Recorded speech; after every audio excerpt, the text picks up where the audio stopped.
blood-smeared bra, she lurched toward the muster desk, beseeching, "Cling to help, for God's sake, help!"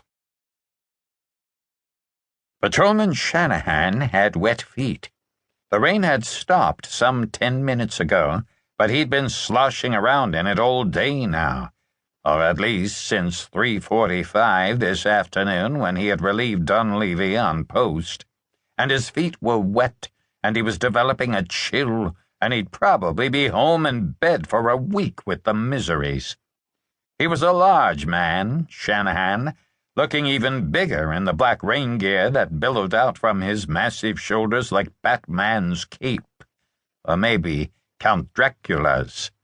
He carried a nightstick in his right hand and a flashlight in the other, and he walked along the deserted pavements of this section of his beat, thankful that the rain had stopped, and thankful that it was already 11:30, which meant he'd be relieved in 15 minutes or so, but not too thankful for the wet feet or the squishy shoes.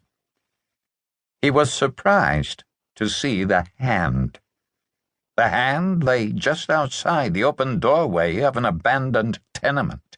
He could not see an arm attached to the hand, could not, in fact, see anything beyond the hand and the wrist, and he thought for a frightening moment that the hand had been severed from the rest of the body. But then he saw the faint outline of an arm, and beyond that, the shape of a body lying just inside and athwart the entrance to the building. He went up the wide, flat steps of the front stoop to where the hand lay, palm up on the top step, and he flashed his light onto the curled fingers and saw the cuts on the palm and the fingers and the wrist, and knew before he threw his light into the hallway that this was going to be a bad one. He realized with a start that he was standing in blood, and recoiled from it in horror as though it were capable of dissolving the soles of his shoes. As he backed away from the sticky puddle underfoot, the beam of his torch swung slightly higher, and he saw the body now and felt immediately sick to his stomach.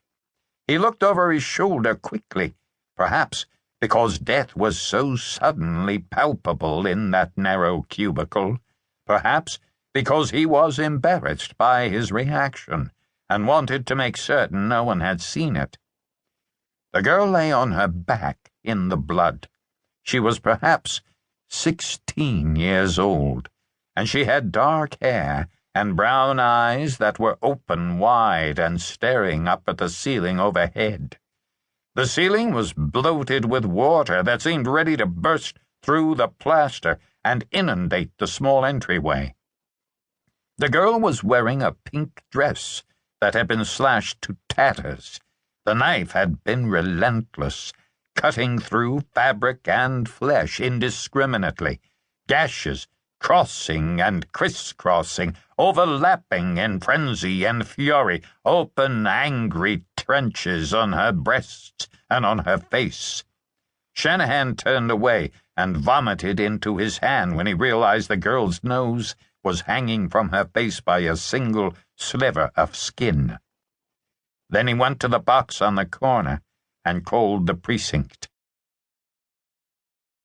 Monahan without Monroe was like bagels without lox.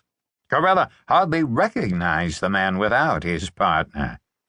In this city, the detective catching a homicide was responsible for the case from that moment on, but the homicide division nonetheless sent an obligatory team of detectives to the scene, presumably to lend their expertise to the investigation, or perhaps to guarantee a dignity appropriate to the seriousness of the crime.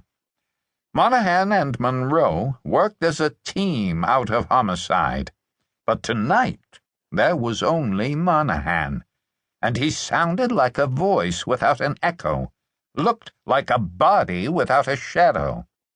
His partner was sick, he explained. The flu. More damn flu around this month.